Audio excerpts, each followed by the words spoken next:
Lecture de la première lettre de saint Paul apôtre aux Corinthiens. Frères, prenons une comparaison. Le corps ne fait qu'un. Il a pourtant plusieurs membres. Et tous les membres, malgré leur nombre, ne forment qu'un seul corps. Il en est ainsi pour le Christ.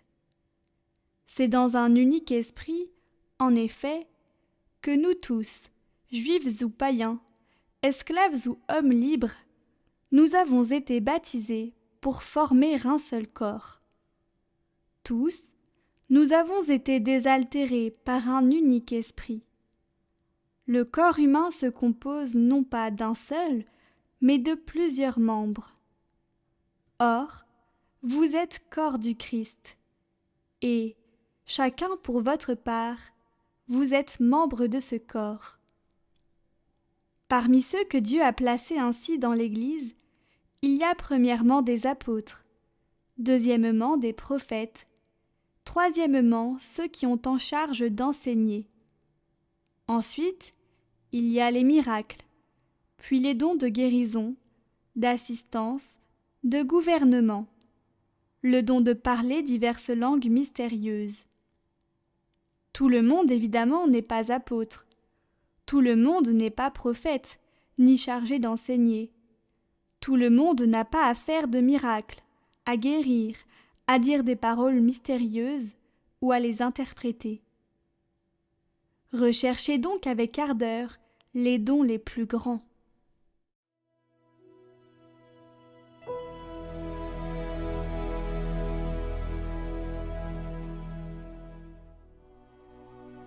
Nous sommes son peuple, son troupeau.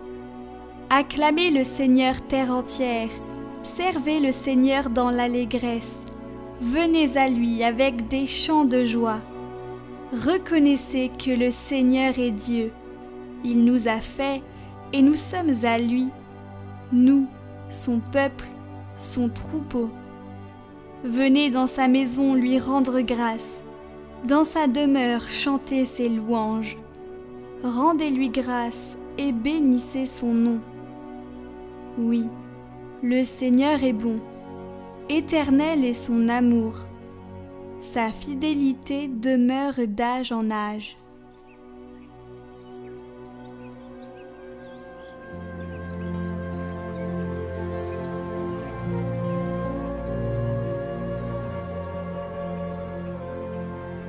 Évangile de Jésus-Christ selon saint Luc. En ce temps-là, Jésus se rendit dans une ville appelée Naïm. Ses disciples faisaient route avec lui ainsi qu'une grande foule. Il arriva près de la porte de la ville au moment où l'on emportait un mort pour l'enterrer. C'était un fils unique et sa mère était veuve. Une foule importante de la ville accompagnait cette femme. Voyant celle-ci, le Seigneur fut saisi de compassion pour elle et lui dit « Ne pleure pas ». Il s'approcha et toucha le cercueil. Les porteurs s'arrêtèrent, et Jésus dit « Jeune homme, je te l'ordonne, lève-toi ». Alors le mort se redressa et se mit à parler, et Jésus le rendit à sa mère. La crainte s'empara de tous, et ils rendaient gloire à Dieu en disant « Un grand prophète s'est levé parmi nous, et Dieu a visité son peuple. » Et cette parole sur Jésus se répandit dans la Judée entière et dans toute la région.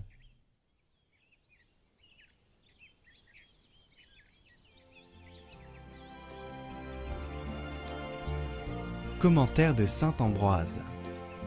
Jeune homme, je te l'ordonne, lève-toi. Même si les symptômes de la mort ont enlevé tout espoir de vie, même si les corps des défunts gisent près du tombeau, cependant, à la voix de Dieu, les cadavres déjà prêts à se décomposer se relèvent, retrouvent la parole.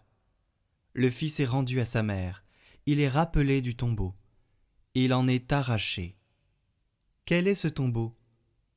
Le tien? Tes mauvaises habitudes, ton manque de foi. C'est ce tombeau que le Christ te délivre. De ce tombeau que tu ressusciteras si tu écoutes la parole de Dieu. Même si ton péché est si grave que tu ne peux le laver toi-même par les larmes de ton repentir, l'Église, ta mère, pleurera pour toi. Elle qui intervient pour chacun de ses fils, comme une mère veuve pour son fils unique. Car elle compatit par une sorte de souffrance spirituelle qui lui est naturelle lorsqu'elle voit que ses enfants sont entraînés vers la mort par des vices funestes. Qu'elle pleure donc, cette pieuse mère, que la foule l'accompagne, que non seulement une foule, mais une foule considérable compatisse à cette tendre mère. Alors tu ressusciteras dans ton tombeau, tu en seras délivré. Les porteurs s'arrêteront, tu te mettras à dire des paroles de vivant, tous seront stupéfaits. L'exemple d'un seul en corrigera beaucoup, et ils loueront Dieu de nous avoir accordé de tels remèdes pour éviter la mort.